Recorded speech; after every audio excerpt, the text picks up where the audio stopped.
RT, FD, PPF அதெல்லாம் போதாது. அதோட ஹையர் ரிட்டர்ன் வரணும்னா நான் ஈக்விட்டியில இன்வெஸ்ட் பண்ணணும். எனக்கு வந்து டெய்லி 1000 ரூபாய் கெயின் வரும். நீங்க வந்து கண்ணா பின்னான்னு அக்ரெசிவா இன்வெஸ்ட் பண்ணணும்.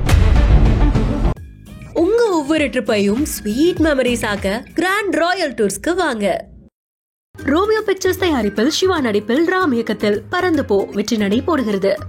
JNN Institute of Engineering, Chennai. Join CSE, AINDS, Cyber Security, Real Estate Design, MBA and more. Counseling code 1126. என்னோட முதல் SIP வந்து 1500 rupees தான். ஆல்மோஸ்ட் ஃபர்ஸ்ட் 5 இயர்ஸ்க்கு ரிட்டர்ன்ஸே கிடையாது. நான் எப்போ போர்ட்ஃபோலியோ திறந்து பார்த்தாலும் ரெட்லியே தான் இருக்கும். நான் மாதம் வந்து 1000 ரூபாய் போடுறேன்னு வச்சுங்களேன், எனக்கு வந்து டெய்லி 1000 ரூபாய் கெயின் வரும்.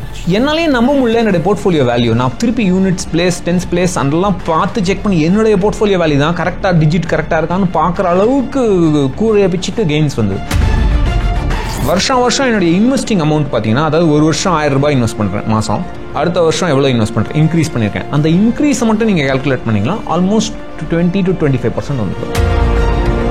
நான் ஒரு 1000 ரூபாய் SIP போட்டேன், ஸ்மால் கேப் ஃபண்டில் போட்டேன். அது வந்து அப்படியே நான் SIP போட்டுகிட்டே இருந்தால் போதும், எனக்கு அதை வச்சு நான் கரோர்பதி ஆயிடலான்னு நினச்சிங்கன்னா அது தவறான ஐடியா. நீங்கள் வந்து கண்ணா பின்னான்னு அக்ரெசிவாக இன்வெஸ்ட் பண்ணுங்கள். பட் நீங்கள் எவ்வளோ இன்வெஸ்ட் பண்ணுறீங்கிறத ரெகுலராக ட்ராக் பண்ணிங்கனாலே உங்களுக்கு ஆட்டோமேட்டிக்காக வெல்த் பில்ட் ஆகும். ஒரு எப்பயாவது ஒரு தடவை போனஸோ அப்ரைஸிலோ வந்தால் உடனே அவங்க ஏதாவது வாங்கிடுவாங்க. உடனே வந்து நான் பெரிய மொபைல் வாங்குவேன், இல்லை ஒரு பெட்டர் பைக் வாங்குவேன். அவங்களோட லைஃப் ஸ்டைல், சேலரி எந்த ரேட்டில் இன்க்ரீஸ் ஆகுதோ அதே ரேட்டில் அவங்க லைஃப் ஸ்டைலும் இன்க்ரீஸ் ஆச்சுன்னா உங்களால் அதிகமாக இன்வெஸ்ட் பண்ணவே முடியாது. நீங்கள் சேலரி இன்க்ரீஸ் ஆகிற ரேட்டை விட கம்மியாக தான் உங்கள் லைஃப் ஸ்டைல் இன்க்ரீஸ் ஆகும். கம்ஃபர்டபுளான ரிட்டையர்மெண்ட்டுக்கு இப்போவே நான் ஆரம்பித்தா எப்படி இன்வெஸ்ட் பண்ணணும், எதில் இன்வெஸ்ட் பண்ணணும், அந்த மாதிரி கேள்விகள் கேட்டு லாங் டேர்ம் ஃபைனான்ஷியல் கோல்ஸுக்கு ஈக்விட்டியில் இன்வெஸ்ட் பண்ணால் மட்டும்தான் நம்மளுடைய ரிட்டர்ன் வந்து டேக்ஸ் தாண்டி அட்லீஸ்ட் பணம் வைக்கிறத மேட்ச் பண்ண முடியும். அதோட ஹையர் ரிட்டர்ன் வரணும்னா நான் ஈக்விட்டியில் இன்வெஸ்ட் பண்ணணும். ஃபிக்ஸட் டெபாசிட் எல்லாம் இன்வெஸ்ட் பண்ணனா டேக்ஸ் எல்லாம் போக 6%, 5.5% தான் வரும் அப்படிங்கிற ஒரு சின்ன ரியலைசேஷன் எனக்கு 2007-8 வர ஆரம்பிச்சது. ஸோ 2008 நான் வந்து ஃபர்ஸ்ட் என்னுடைய இன்வெஸ்ட்மெண்ட்டை ஆரம்பித்தேன். பிஹைண்ட் ரூட்ஸ் நேயர்களுக்கு வணக்கம். இன்னைக்கு நம்ம கூட ஷோல ஃப்ரீ ஃபின்களோட ரைட்டர் பட்டு சார் ஜாயின் பண்ணியிருக்காங்க. நிறைய விஷயங்கள் இருக்கு, சார்கிட்ட பேசலாம். வணக்கம் சார். வணக்கம். ஒரு ஃபேமஸான ஒரு டயலாக் ஒன்று இருக்குது சார், இந்த உலகம் வந்து ஜெயிச்சிருவேன் அப்படின்னு சொன்னால் நம்பாது, ஜெயிச்சவங்க சொன்னால் நம்பும் அப்படின்னு சொல்லி. பட்டு சாரோட வார்த்தைகள் வந்து ரொம்ப சீரியஸாக எடுத்துக்கொள்றதுக்கான காரணம் வந்து நீங்கள் நிறைய பர்சனல் எக்ஸ்பீரியன்ஸில் வந்து சொல்கிறீங்க. ஸோ அந்த வகையில் இன்றைக்கி ஃபஸ்ட்டு நான் உங்ககிட்ட என்ன கேட்டு தெரிஞ்சுக்கணும் அப்படின்னு நினைக்கிறேன்னா, இன்றைக்கி நிறைய வந்து பிளாக்ஸ் இருக்குது, யூடியூப் இருக்குது, இன்வெஸ்டிங் பற்றி நிறைய விஷயங்கள் இருக்குது. நீங்கள் 2009 வந்து உங்களோட SIP ஸ்டார்ட் பண்ண அப்படின்னு சொல்கிறீங்க. அப்போது உங்களுக்கு இதை பற்றின நாலேஜ் எப்படி தெரிஞ்சிச்சு? எதனால நீங்கள் இன்வெஸ்டிங்குள்ளே வந்தீங்க? நான் வந்ததுக்கு ரீசன் வந்து பர்சனல் ரீசன்ஸ் தான். ஆப்வியஸ்லி எனக்கு வந்து பணத்தை பற்றி ஒன்றுமே தெரியாது. இன்ஃபேக்ட் வீடோட ரெஸ்பான்சிபிலிட்டிஸ் பற்றி ஒன்றுமே தெரியாது. 2006 எங்கள் அப்பா படுத்தார், கேன்சரில் படுத்தார். அப்போ தான் வந்து வீட்டோடைய பொறுப்பெல்லாம் என் தலையில் விழுந்தது. அஃப்கோர்ஸ் அது அப்போது விழுதுன்னு கூட எனக்கு தெரியாது. அப்போ தான் நான் வந்து மணி மேனேஜ்மெண்ட்னா என்ன, பணம்னா முக்கியம், கடன் வாங்கக்கூடாது, அதெல்லாம் பற்றி கற்றுட்டு இருந்தேன். அப்போ வந்து எங்கள் அப்பாவுடைய ஹாஸ்பிட்டல் எக்ஸ்பென்சஸ்க்கு அவர் ஹெல்த் இன்சூரன்ஸ் கிடையாது. ஹாஸ்பிட்டல் எக்ஸ்பென்சஸ்க்காக நாங்கள் 3 லட்சம் ரூபாய் என் பிரதர் இன் லாத்தேருந்து கடன் வாங்கினோம். அப்போது வந்து எனக்கு ஒரு பெரிய ஒரு குற்ற உணர்வு. ஐயோ, நம்ம படித்து நல்ல வேலையில் இருந்தும் பணம் ஒழுங்காக மேனேஜ் பண்ண தெரியாதனால கடன் வாங்கிட்டோமே, அதனால அதிலிருந்து எப்படி வெளியில் வரலாம், ப்ளஸ் அந்த நிலைமை திருப்பி எனக்கு வந்துடக்கூடாது. அப்போ அட்லீஸ்ட் ஃபியூச்சர் எக்ஸ்பென்சஸாவது நம்மளா மேனேஜ் பண்ணுற அளவுக்கு நமக்கு ஒரு இண்டிபெண்டன்ஸ் வரணும் அப்படிங்கிற ஒரு வெறின்னு சொல்லலாம். அந்த வெறியினால தான் நான் இன்வெஸ்ட் பண்ணுறதே ஆரம்பித்தேன். மணி மேனேஜ்மெண்ட்டை பற்றி படிக்க ஆரம்பித்ததே அதனால தான். அப்போ வந்து அந்த காலத்தில் வந்து ரெட்டிஃப்னு இப்போ கூட இருக்குது, ரெட்டிஃப்னு ஒரு வெப்சைட் இருக்குது. அப்போ வந்து அங்கே வந்து இன்ஃப்ளேஷன் ஈக்விட்டி இன்வெஸ்ட்மெண்ட்ஸ் பற்றி அதெல்லாம் முதல்ல அதுலேருந்து தான் படிக்க ஆரம்பித்தேன். மெயினாக வந்து ரிட்டையர்மெண்ட்டில் தான் ஆரம்பித்தேன். ரிட்டையர்மெண்ட்டுக்கு எப்படி இன்வெஸ்ட் பண்ணணும், கம்ஃபர்டபுளான ரிட்டையர்மெண்ட்டுக்கு இப்போவே நான் ஆரம்பித்தா எப்படி இன்வெஸ்ட் பண்ணணும், எதில் இன்வெஸ்ட் பண்ணணும், அந்த மாதிரி கேள்விகள் கேட்டு கூகுளில் போட்டு அது ரெட்டிஃப், யூஸ்வலாக வர சைட்ஸ் ரெட்டிஃப், வேல்யூ ரிசர்ச், அந்த மாதிரியான வெப்சைட்ஸ்லேருந்து இன்ஃப்ளேஷனுடைய முக்கியத்துவம், பணவீக்கத்துடைய முக்கியத்துவம். அதாவது நம்மளுடைய இன்றைக்கி ஒரு டீ வந்து ஒரு 10 ரூபா 15 ரூபாய்க்கு ஒரு ரோட் சைடில் ஒரு டீ கிடைக்குதுன்னா 20 வருஷம் 30 வருஷம் கழிச்சு அது 60 ரூபா 75 ரூபா ஆகிடும். அந்த அளவுக்கு எனக்கு சம்பாதியம் இருந்தால் தான் அட்லீஸ்ட் ரோட்லேயாவது போய் டீ குடிக்க முடியும். ஸோ அந்த பணவீக்கம் ரொம்ப முக்கியம். எல்லா ஃபைனான்ஷியல் கோல்ஸ்க்கும் பணவீக்கம் முக்கியம். லாங் டேர்ம் ஃபைனான்ஷியல் கோல்ஸுக்கு ஈக்விட்டியில் இன்வெஸ்ட் பண்ணால் மட்டும்தான் நம்மளுடைய ரிட்டர்ன் வந்து டேக்ஸ் தாண்டி அட்லீஸ்ட் பணம் வைக்கிறத மேட்ச் பண்ண முடியும். பீட் பண்ண முடிஞ்சால் ரொம்ப சந்தோஷம், அதோட பெட்டர் ரிட்டர்ன் வந்தால் ரொம்ப சந்தோஷம். அட்லீஸ்ட் இன்ஃப்ளேஷன் வந்து 8% 9% இருக்குன்னா 7% வச்சுங்களேன், அதோட ஹையர் ரிட்டர்ன் வரணும்னா நான் ஈக்விட்டியில் இன்வெஸ்ட் பண்ணணும். ஃபிக்ஸட் டெபாசிட் எல்லாம் இன்வெஸ்ட் பண்ணனா டேக்ஸ் எல்லாம் போக 6% 5.5% தான் வரும் அப்படிங்கிற ஒரு சின்ன ரியலைசேஷன் எனக்கு 2007-8 வர ஆரம்பிச்சிது. ஸோ 2008 நான் வந்து ஃபஸ்ட்டு என்னுடைய இன்வெஸ்ட்மெண்ட்டை ஆரம்பித்தேன். எஸ்ஐபி ஆரம்பித்தேன். அப்போ வந்து எஸ்ஐபிலாம் இவ்வளோ பெரிய ப்ராபகண்டாலாம் கிடையாது, அவ்வளோ பெரிய மார்க்கெட்டிங்கும் கிடையாது. பட் அது மந்த்லி இன்வெஸ்ட் பண்ணுறதுக்கு ரெக்கரிங் டெபாசிட் மாதிரி நம்மளே போய் ஒரு தடவையும் போய் பணம் கட்டணும். அப்போ ஆன்லைன் இன்வெஸ்ட்மெண்ட்லாம் கிடையாது, நீங்களா போய் ஃபண்ட் ஆஃபீஸில் போய் தான் செக் கொடுக்கணும். அதெல்லாம் வேண்டாமே, ஒரு பர்மனெண்ட்டாக ஒரு மந்த்லி இன்வெஸ்ட்மெண்ட் செட்டப் பண்ணிட்டோம்னா அது பாட்டு ஓடும். அதனால தான் நான் எஸ்ஐபி போட்டேனே தவிர இப்போ இருக்கிற மாதிரி ஒரு அந்த மாதிரி ஒரு என்ன சொல்கிறது வைட் ஸ்ப்ரெட் அவேர்னஸ்லாம் ஒன்றும் கிடையாது. சார் நீங்களே சொன்னீங்க வைட் ஸ்ப்ரெட் அவேர்னஸ் அப்படிங்கிறது இப்போதான் இருக்கு, அப்போ இல்லை. பட் இப்பயுமே நம்ம போயிட்டு ஒரு எஸ்ஐபி பற்றி பேசணும் அப்படின்னா பீப்புள் ஆர் ஹெசிடென்ட். இல்லை, நான் எஸ்ஐபியில் எப்படி நம்பி நான் வந்து பே பண்ணுறது அப்படிங்கிறது தான் கேட்குறாங்க. பட் உங்களுக்கு வந்து அப்போது இந்த டவுட் வந்து நிறைய இருக்கும். எந்த ஒரு கன்விக்ஷன் வச்சு நீங்கள் வந்து பண்ணீங்க சார்? ஏதாவது உங்களுக்கு ஒரு டேட்டா சப்போர்ட்டிங் டாக்குமெண்ட்ஸ் அந்த மாதிரி இருந்ததா? எப்படி நம்பி இதில் பே பண்ணலாம் அப்படின்னு நீங்கள் ஒரு முடிவு எடுத்தீங்க? ஆனஸ்ட்டாக சொல்லணும்னா ரொம்ப பெருசாக இல்லை, டேட்டா எதுவும் இல்லை. இன்ஃப்ளேஷனுடைய முக்கியத்துவம் மட்டும் எனக்கு தெரிஞ்சிட்டே இருந்தது. ப்ளஸ் நான் அப்போ வந்து ரிட்டையர்மெண்ட் கால்குலேட்டர்ஸ் பண்ண ஆரம்பித்தேன். அப்போ வந்து இப்போ நான் என்னுடைய செலவு இப்போ 10,000 ரூபான்னா 5 வருஷம் கழிச்சு அது எப்படியோ இன்க்ரீஸ் ஆகும் at 7% இன்ஃப்ளேஷன். அந்த மாதிரி நான் ப்ரொஜெக்ட் பண்ண ஆரம்பித்தேன். ஸோ நான் ப்ரொஜெக்ட் பண்ணால் டெஃபினட்டாக எனக்கு அந்த ரிட்டர்ன் வரணும்னா, நான் இன்ஃப்ளேஷனை பீட் பண்ணணும்னா எனக்கு வந்து ஒரு நல்ல ரிட்டர்ன் வரணும். ஃபிக்ஸட் இன்கம், அதாவது யூஷுவலான ஆர்டி, எஃப்டி, பிபிஎஃப் அதெல்லாம் போதாது அப்படிங்கிற ஒரு சின்ன ரியலைசேஷன் வந்ததுனால தான் ஈக்விட்டியில் போட ஆரம்பித்தேன். நான் போடும்போது 1500 தான் போட்டேன். என்னோட முதல் எஸ்ஐபி வந்து 1500 rupees தான். பட் அது வந்து வெரி ஸ்மால் அமௌண்ட். அப்போ வந்து நான் மார்க்கெட்டை கற்றுக்கலாம் அப்படிங்கிறது தான் பார்த்தேன். இன்ஃபேக்ட் ஜூன் 2008 தான் என்னோட ஃபர்ஸ்ட் எஸ்ஐபி. ஸோ ஆல்மோஸ்ட் அந்த ஆனிவர்சரி வரப்போகுது. ஸோ அப்போ வந்து என்னோட எக்ஸ்போஷர் ரொம்ப கம்மி. பட் கொஞ்சம் கொஞ்சமாக நான் எக்ஸ்போஷர் இன்க்ரீஸ் பண்ண ஆரம்பித்தோடனே அப்போ என்ன ஆச்சுன்னா, என்னுடைய பேட் லக்கா குட் லக்கான்னு தெரியாது, மார்க்கெட் வந்து அப்போ இறங்கிட்டே இருந்தது. லீமன் கிரைசிஸ்னால கிராஷ் ஆகிட்டு இருந்தது 2008. அந்த கிராஷ் நடுவில் தான் நான் போட ஆரம்பித்தேன். பட் அதுவே எனக்கு தெரியாது, எனக்கு அதை பற்றி ஒன்றுமே தெரியாது. 2008 டிசம்பர் 2013 வரைக்கும் ரிட்டர்ன்ஸே கிடையாது. ஆல்மோஸ்ட் ஃபஸ்ட் 5 இயர்ஸுக்கு ரிட்டர்ன்ஸே கிடையாது. நான் எப்போ போர்ட்ஃபோலியோ திறந்து பார்த்தாலும் ரெட்லேயே தான் இருக்கும். அப்போ வந்து என்னுடைய அம்மாக்கிட்டையும் ஒய்ஃபுக்கிட்டையும் நான் ஷேர் பண்ணும்போது, நீ ஏதோ தப்பு பண்ணுற, பேசாமல் சேஃபாக போட்டுக்கோ, உனக்கு எதுக்கு இதெல்லாம். ஏன்னா எங்கள் ஃபேமிலியில் யாருக்குமே ஈக்விட்டி எக்ஸ்பீரியன்ஸ் கிடையாது, நான் தான் முதல்ல ஆரம்பித்தேன். நீ ஏதோ பெருசாக தப்பு பண்ண போகிறேன்னு அவங்க சொன்னாங்க. அப்போது எனக்கும் அது ஒரு பயம் இருந்துகிட்டே இருந்தது, தப்பு பண்ணுறனோ, திருப்பி கடனில் மாட்டிப்போமோ, ஃபேமிலி கடனில் மாட்டிக்குமோ, ஒரு பெரிய பயம் இருந்தது. பட் இன்னொரு சைடு வந்து சொல்லிகிட்டே இருந்தது, நீ இப்போ பரவாயில்ல, உனக்கு 32 35 தான் அது. அப்போது நீ வந்து ரிட்டையர் ஆகிறதுக்கு இன்னும் 30 வருஷம் இருக்குது. அந்த 30 வருஷத்துக்குள்ளே டெஃபினட்டாக மார்க்கெட் ரிகவர் ஆகிட போகுது. ஸோ நீ வெயிட் பண்ணு, இன்னும் கொஞ்ச நாள் வெயிட் பண்ணுங்கிறது அந்த ஏதோ ஒன்று சொல்லிட்டே இருந்து, நல்ல வேளை அந்த பேச்சை கேட்டேன். இல்லைன்னா பயந்துருந்து வெளியே வந்திருந்தேன்னா என்னால் என்னோடய வாழ்க்கையை வேறு திசையில் போயிருக்கும். அந்த பேச்சை கேட்டதுனால 2013 லேட் 2013 2014 மார்க்கெட் பிக்கப் ஆச்சு. அப்போ தான் ஒரு பெரிய புல்ரன் வந்தது.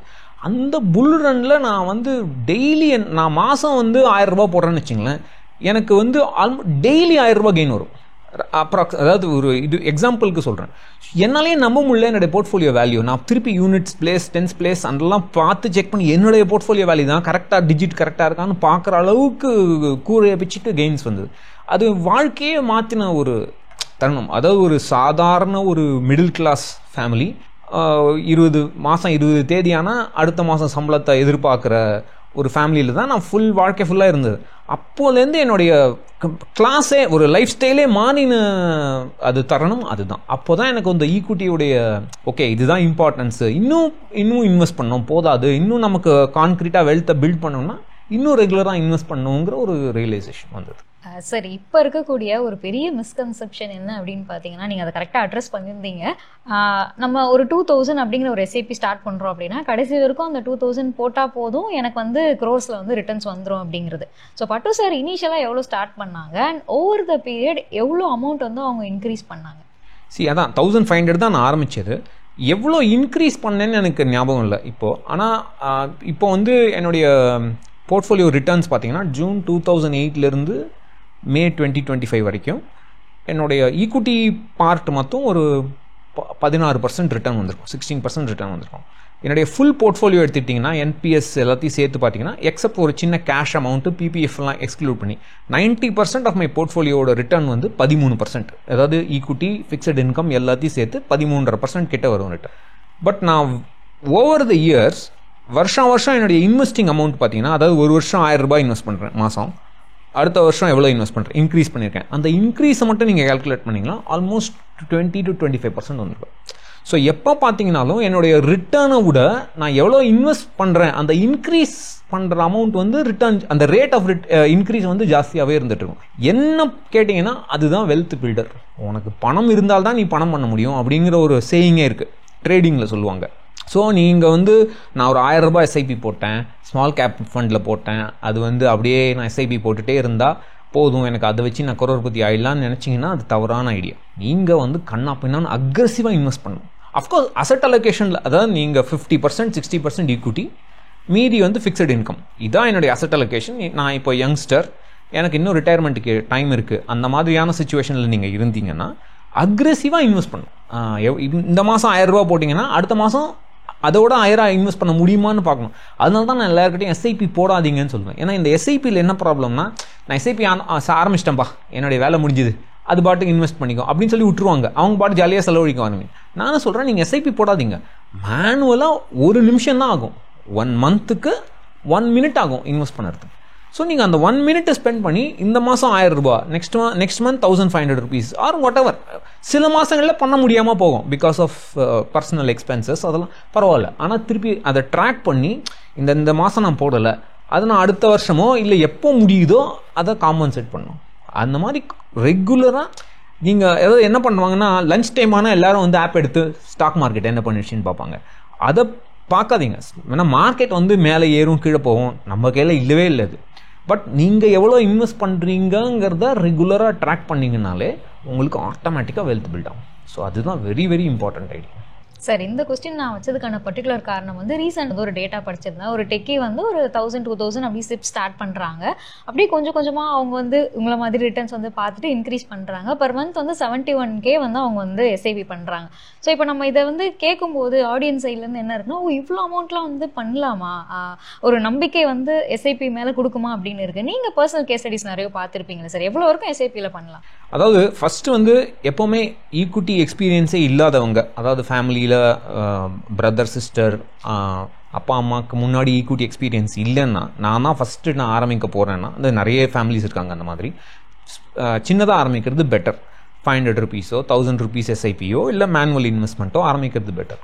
அதை வந்து ஒரு 2-3 years அவங்க மார்க்கெட் அதை ஸ்டடி பண்ணலாம். ஓகே, இந்த அமௌண்ட் வந்து இவ்வளோ ஃப்ளக்சுவேட் ஆகும், இதுவே நான் ஜாஸ்தி இன்வெஸ்ட் பண்ணேன்னா எவ்வளோ ஃப்ளக்சுவேட் ஆகும்னு அவங்களே ஒரு மென்டலாக ஒரு கேல்குலேஷன் கொடுக்கலாம். அப்புறம் கொஞ்சம் கொஞ்சமாக அவங்களுக்கு அந்த கம்ஃபர்ட் லெவல் வந்ததுக்கப்புறம் இன்வெஸ்ட் பண்ணலாம். இப்போது மெயின் ப்ராப்ளம் என்னென்னா, நீங்கள் 75,000 சொல்கிறீங்க, 71,000 வாட் எவர் நீங்கள் சொன்னீங்க, நிறைய பேர் என்ன சொல்லுவாங்க, எனக்கு பணம் இருந்தால் நான் இன்வெஸ்ட் பண்ணுவேன். ப்ராப்ளம் என்னென்னா, நம்ம லைஃப் ஸ்டைலை இன்க்ரீஸ் பண்ணக்கூடாது. மெயின் ப்ராப்ளம் வந்து ஃபஸ்ட்டு நிறைய பேருக்கு சம்பாத்தியம் கம்மி, ரெண்டாவது ஒரு எப்போயாவது ஒரு தடவை போனஸோ அப்ரைஸிலோ வந்தால் உடனே அவங்க ஏதாவது வாங்கிடுவாங்க. உடனே வந்து நான் பெரிய மொபைல் வாங்குவேன், இல்லை ஒரு பெட்டர் பைக் வாங்குவேன். அவங்களோட லைஃப் ஸ்டைல் சேலரி எந்த ரேட்டில் இன்க்ரீஸ் ஆகுதோ அதே ரேட்டில் அவங்க லைஃப் ஸ்டைலும் இன்க்ரீஸ் ஆச்சுன்னா உங்களால் அதிகமாக இன்வெஸ்ட் பண்ணவே முடியாது. நீங்கள் சேலரி இன்க்ரீஸ் ஆகிற ரேட்டை விட கம்மியாக தான் உங்கள் லைஃப் ஸ்டைல் இன்க்ரீஸ் ஆகணும். அப்போ தான் அந்த கேப் இருக்கணும். அதாவது இன்கம் மைனஸ் உங்களுடைய எக்ஸ்பென்சஸ், அந்த கேப் ஜாஸ்தி ஆகிட்டே போனால் தான் உங்களால் ஃபஸ்ட்டு இன்வெஸ்ட் பண்ண முடியும். பட் நீங்கள் ஸ்டார்ட் ஸ்மால், அது மார்க்கெட்டை கற்றுக்குங்க. ஓரளவுக்கு உங்களுக்கு ஒரு பழகினதுக்கப்புறம் உங்கள் இந்த தைரியம் வந்ததுக்கப்புறம் கொஞ்சம் கொஞ்சமாக இன்க்ரீஸ் பண்ணலாம். எவ்வளோ கணக்கே இல்லை, நீங்கள் எவ்வளோ முடியுமோ இன்வெஸ்ட் பண்ணணும், அதுதான் மெயின் எய்ம். எனக்கு தெரியும், நான் ஐவ் சீன் பீப்புள், நான் 10 லட்சம்லாம் இன்வெஸ்ட் பண்ணுறவங்களாம் பார்த்துருக்கேன் எஸ்ஐபியில்.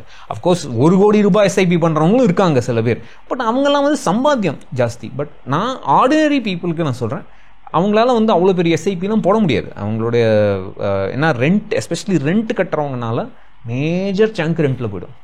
எஸ்பெஷலி பெரிய சிட்டியில் இருக்கிறவங்க, பெங்களூர், சென்னை, மும்பைலலாம் ரெண்ட்டு தான் பிக்கெஸ்ட் எக்ஸ்பென்ஸ். பட் அதை தாண்டி அவங்களுக்கு எப்பப்பெல்லாம் இன்க்ரீஸ் ஆகுதோ இன்கம், அப்பப்போலாம் அவங்க லைஃப் ஸ்டைல் அதே மெயின்டைன் பண்ணிவிட்டு அன்னெசரியாக கடன் வாங்காமல் இருந்துட்டு இன்வெஸ்ட்மெண்ட்டை இன்க்ரீஸ் பண்ணாங்கனாலே ஓவர் 10-15 years அவங்களுக்கு அந்த பெனிஃபிட் டெஃபினட்டாக கிடைக்கும்.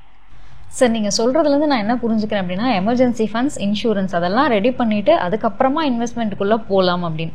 பட் இதெல்லாம் வந்து பார்க்கும்போது ஒரு நார்மல் பீப்புள் இப்போ தான் இன்வெஸ்ட் பண்ண போகிறாங்கன்னா இதெல்லாம் இன்வெஸ்ட் பண்ணாமல் இருந்து இதை மூணுத்தையும் பண்ணிங்கன்னா ரொம்ப நல்லது. இன்ஃபேக்ட் நான் சொல்லுவேன் அது. ஆனால் கஷ்டம்தான் எல்லாருக்கும். ஏதாவது அப்போ தான் மார்க்கெட் ஏறும், ஐயோ நான் மிஸ் பண்ணுறேனேன்னு. ஓகே, கொஞ்சம் இன்வெஸ்ட் பண்ணுங்கள், கொஞ்சம். அதனால் ஒன்றும் தப்பு பெருசாக இல்லை. பட் எமர்ஜென்சி ஃபண்டுன்னு தனியாக வச்சுங்க. ஏன்னா நான் முதலையே இன்வெஸ்ட் பண்ண ஆரம்பிச்சிங்கன்னா, எமர்ஜென்சி ஃபண்ட் இல்லாமல் நீங்கள் இன்வெஸ்ட் பண்ண ஆரம்பிச்சிங்கன்னா ஃபஸ்ட்டு நீங்கள் அதை தான் ரெடி பண்ணுவீங்க. ஏன்னா ஏதாவது ஒரு பிரச்சனை வந்தால் ஃபஸ்ட்டு அது தான் அது பண்ணக்கூடாது. அதனால் ஒரு மேபி 6 months 7 months ஒரு என்ன சின்ன அமௌண்ட்டாக ஒரு சின்ன எமர்ஜென்சி ஃபண்ட் வச்சுட்டு ஓகே கொஞ்சம் இன்வெஸ்ட் பண்ணுங்கள், கொஞ்சம் எமர்ஜென்சி ஃபண்டுக்கு போடுங்க. பட் இன்சூரன்ஸ் வாங்குறது ரொம்ப முக்கியம். அதெல்லாம் ஒன் டைம் திங். அது வாங்கிட்டீங்கன்னா அந்த ப்ரீமியம் கட்ட வேண்டியது, அது ஒன்றும் பெரிய விஷயம். உங்க ஒவ்வொரு ட்ரிப்பையும் ஸ்வீட் மெமரிஸ் ஆக்க கிராண்ட் ராயல் டூர்ஸ்க்கு வாங்க. ரோமியோ பிக்சர்ஸ் தயாரிப்பில் சிவா நடிப்பில் ராம் இயக்கத்தில் பறந்து போ வெற்றி நடை போடுகிறது. JNN Institute of Engineering, Chennai. Join CSE, AINDS, Cybersecurity, Real Estate Design, MBA and more. Counseling code 1126.